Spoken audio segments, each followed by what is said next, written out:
You're listening to Shoe In, covering the ins and outs of all things footwear, from sneakers to heels, loafers to slippers, and every type of shoe in between. Brought to you by the FDRA, the Footwear Industries Association focused on retail, trade, politics, and fashion, helping create and enhance conversations on all things footwear. And now your footwear insiders, Matt Priest and Andy Polk. Hey everybody, welcome back to the Shoe In Show, the Footwear Industries podcast. We're talking about, as the lovely lady said at the intro, all things footwear, heels, slippers. We don't do clown shoes. That's the only thing that we don't do. Bummer. Too difficult. Very niche. The duties on clown shoes are through the roof. Yeah, well, we're niche, but we're not that niche. Okay. Right. But right now, top of mind is if you're reading any of the news out there, top of mind is supply chains right now. If you look at the transcripts from earnings reports, and if you watch CNBC or Bloomberg or any of the business news stations, every CEO and C-suite executive is talking. They were talking about digital during COVID a lot, and now they're talking about supply chain and inventory. So we got the guy who's actually out on the ships pulling in the cargo by hand into the port of Long Beach. So I'm super excited, Matt. If you want to do the proper introductions for our good friend. Yeah, he might correct you on his job description, but we have Dr. Noel Hacegaba, who is the Deputy Executive Director and the Chief Operating Officer at the Port of Long Beach, and a friend of ours in so many ways. Noel, thanks for coming on. Thanks for joining us. We have a lot to cover. I know you are super busy. Our importers are super busy, but welcome to the Shoe In Show, my friend. It's a pleasure to join you, Matt and Andy. I really appreciate the opportunity to join you guys on the show. And just for the record, I am not wearing clown shoes. Yeah, we'll take your word for that. So let's get right to it, right? So we are in this situation where we had we had our demand dry up last year. We had a ton of inventory. The U.S. government has dumped a ton of stimulus into the economy. The economy is opening back up. Demand is through the roof. We don't have enough inventory. We're basically jamming 6 months worth of cargo, or a year's worth of cargo, into 6 months worth of time.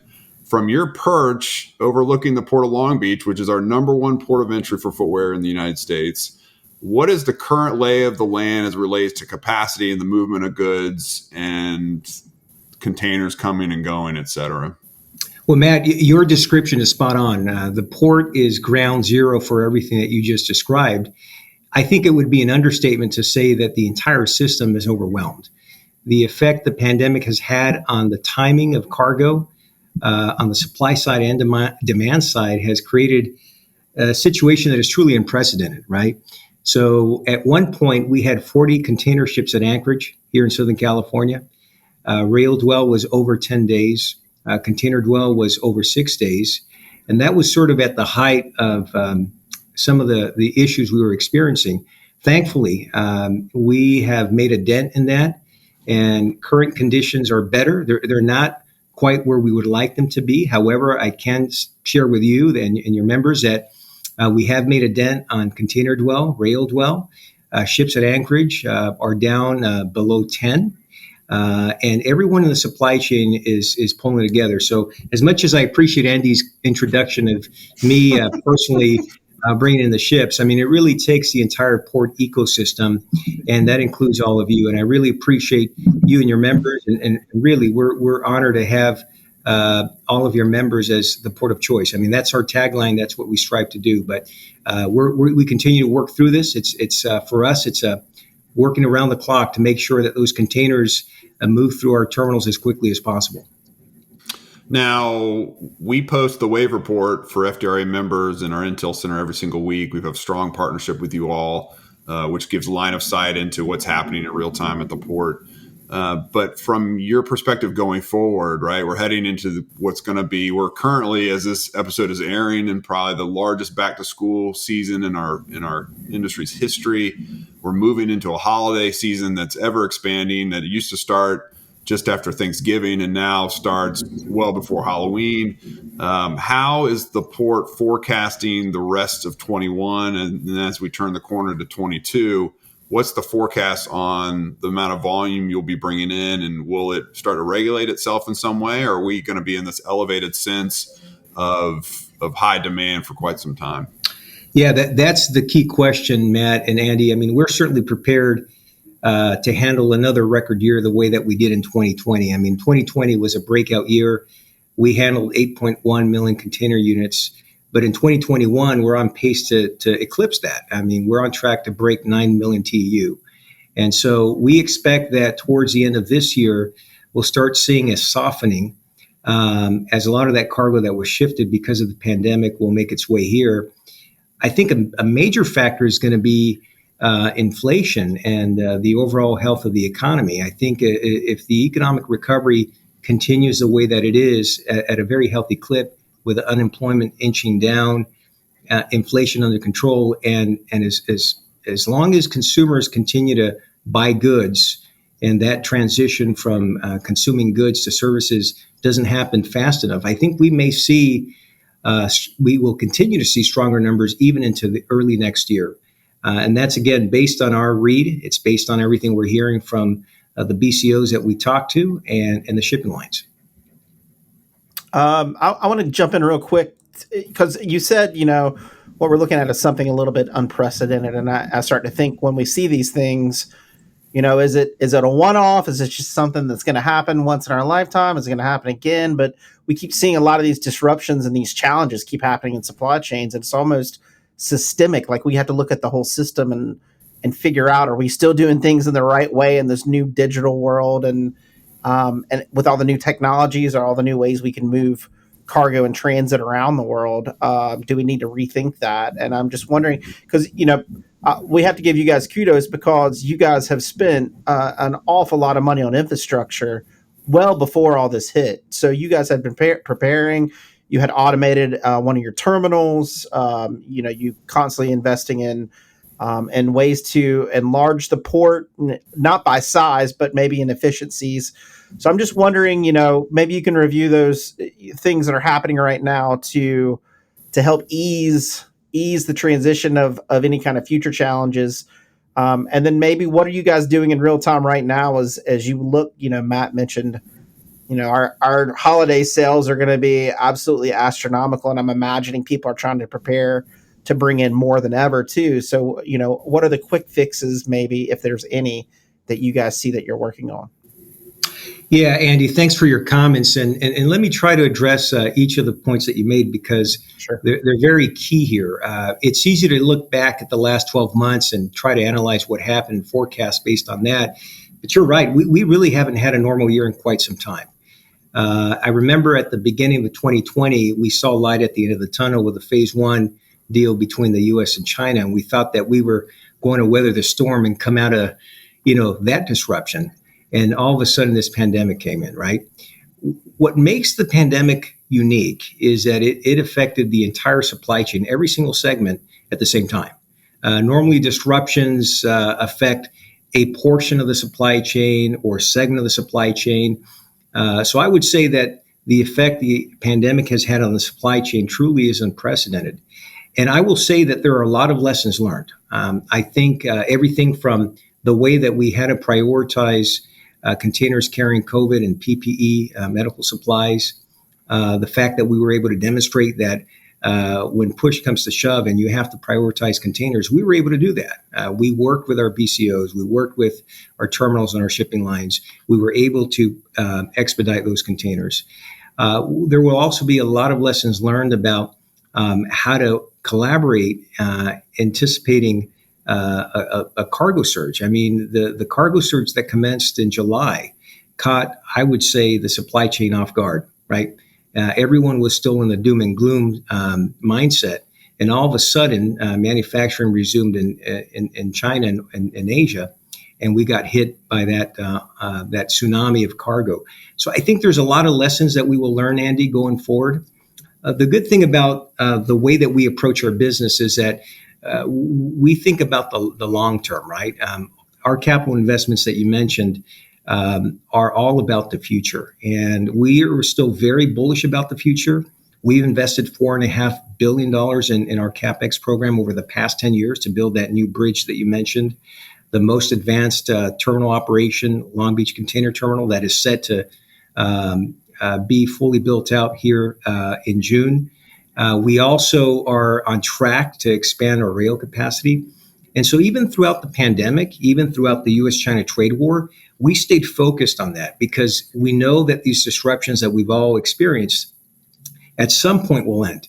And we have to keep the eye on the ball and make sure that we continue investing in our infrastructure. So with that in mind, I think there will be a lot of lessons learned. I think we all learned the importance of data integrity, of visibility and information sharing. The wave report that Matt referenced earlier, really glad that your members are receiving that. I think all of us can benefit from visibility, but the data has to be accurate and the data has to be updated. And so that I think that's going to be one of the lessons learned. As much as we like to talk about our physical infrastructure, going forward, we're definitely going to zero in on the digital infrastructure because I think there's a place for us as a port authority to help facilitate the transfer of information.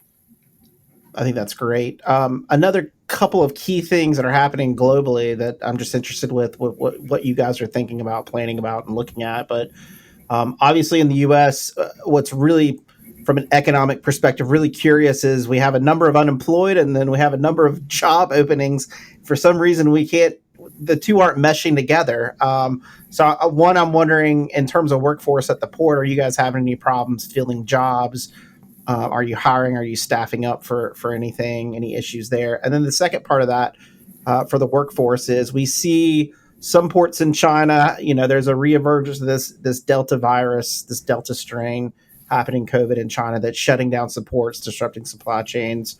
What does it look like at Port of Long Beach, in terms of managing COVID and making sure there's no worker shortages and everybody's protected and safe as they go through the workday, just to make sure that our members know that you guys are fully operational and planning ahead? Thankfully, Andy, at the Port of Long Beach, we never had to close down a single day. A tribute to our dock workers. I mean, they stepped up, they masked up, they showed up to work despite the risk when in the early days of the pandemic. And I think it's a testament to our commitment to ensuring that containers move through our port. We have not experienced any shortage of workers, even throughout the surge. Our terminals, our dock workers, our industry partners have stepped up. But what I can tell you is that the worker shortages are being seen in other segments of the supply chain, in the trucking industry principally. Yeah. In the warehouses, for example, they're having a hard time maintaining the workforce there. And a lot of that stems from the COVID safety protocols and the limited capacity and the inability of some of these entities to maintain the workforce during COVID. So I think those things will self-correct. I think as the economy continues to recover, a lot of those available jobs will be filled. The key is going to be, can we do it fast enough to continue sustaining and handling this surge? And again, here at the port, we're thankful that there are no shortages. Our dock workers are showing up to work. Our terminals are applying maximum labor. They're maximizing gate hours. So we are truly doing everything that we can to make sure that we have the manpower and the woman power here at the port to make sure we're doing our part. Yeah, you mentioned maximizing gate hours. It's kind of a side note to our listeners who are concerned about the ability to bring cargo out. Your team has been consistently encouraging our importers, our members, to utilize off-hour gate opportunities to pull cargo and distribute it. So I just want to reiterate that point because it's one we make on our weekly calls in collaboration with the Port of Long Beach, that there are often opportunities in off hours to bring your cargo in, and just checking the schedule online is something that I think is important. What I want to do is pivot away from that for a second, go back to infrastructure. Right now, policymakers in Washington are trying their hardest to negotiate an infrastructure package that will be in the trillions of dollars more than likely. And Noel, as you see these negotiations happening, you sit at the kind of the end of the line to where that investment flows, and so it clearly has to flow from a federal perspective in collaboration with the states. You all we've already talked about the investments you've already made for infrastructure. But talk to us about how, as an importer, as a brand, as a layperson, how are we supposed to kind of take what's happening in Washington and level set our expectations about what the impact will be on our supply chain infrastructure in the near and long term? It's not going to be an overnight silver bullet, but what are your expectations should the federal government end up passing a massive infrastructure bill? Yeah, thanks for raising that, Matt. I mean, that's definitely in our line of sight. First of all, we're very encouraged by what we're seeing. This is the first time that we see the Congress really take up this issue in the way that it is. I mean, the sheer magnitude of the numbers that are being discussed and debated are astronomical, right? We're talking in the trillions. For us, I can tell you that we support 100% any infrastructure bill that Congress may pass, because we understand how important infrastructure is to the supply chain. When you look across the country, you look at the intermodal points, the connection points, for example, our infrastructure is in dire need of upgrades, modernization. What we see here at the port, I mean, we're doing our part within our boundaries, but when you look at the bridges, the roadways, and the interior, there's a lot of work that needs to be done. And the challenge is, the way that infrastructure works is that if you don't make the investment now, it's only going to get more expensive and only going to get more challenging downstream. But again, we're encouraged by what we're seeing. We're hopeful that the Congress will pass a bill. We're also hopeful that part of that package will include some funding for ports as well, because we can sure use the support. I mean, as I pointed out earlier, we've invested we have the most aggressive CapEx program of any port authority in North America, but we can always use the support of the federal government as well as the state government. The other point I'll make as a connection to the supply chain, Matt, is when you look at the importance of infrastructure, it's estimated that each year supply chain entities spend an additional $22 billion just because of the choke points of dilapidated infrastructure, just because of the capacity issues in infrastructure. So when you think about the advantages of new modern infrastructure, I mean, it goes without saying. Now, of course, it'll take years to develop that. But again, the important thing is that it's gonna position the supply chain for the future. So I would say that BCOs and your members should be supportive. I think ultimately it's going to benefit all of you. And allow you to move your containers through our infrastructure, the nation's infrastructure, a lot more seamlessly and efficiently.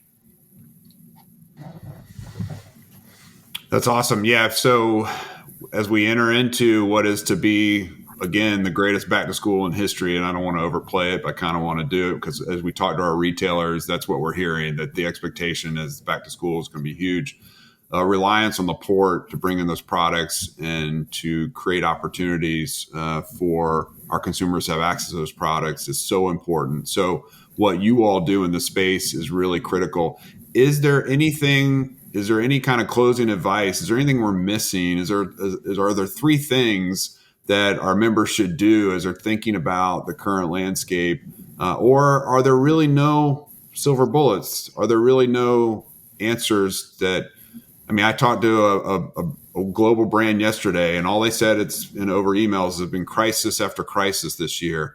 What do we say to our members? What do we say to the trade to alleviate and assuage some of their concerns and their anxieties about what we're currently doing? Praying for you. We're praying for you. Thoughts and prayers. That's right. Only prayer can solve these issues. But I would agree, Matt.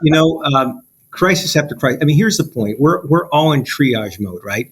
And so it's really hard to make any significant changes when you're in the middle of triage, right? When you're in the middle of trying to get your container and get it out. But here's what I would say.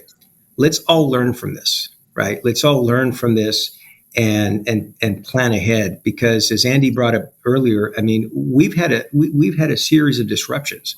And just when you think that where the coast is clear, then comes the other disruption, or a pun here, the other shoe drops, right?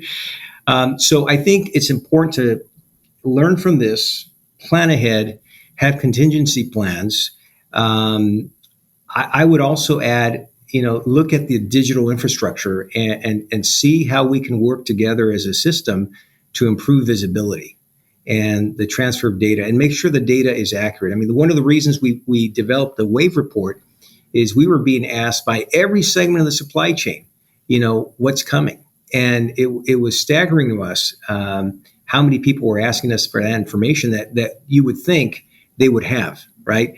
So I think visibility and what we can do to ensure and facilitate it's going to be very important. And finally, prayer, as Andy and Matt said.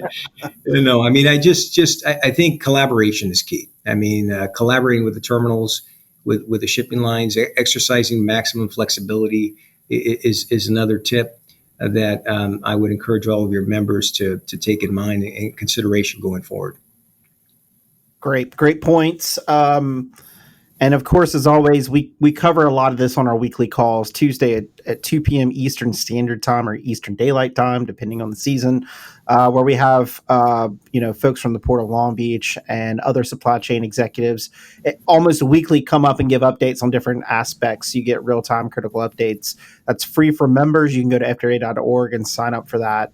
But we encourage people to join every single week to hear what's happening in the marketplace and hear some of these insights in real time so that you don't get whacked on the head down the road. You can actually see it coming. And of course, we do a number of events. The Port of Long Beach is always a big sponsor of our supply chain events, custom events.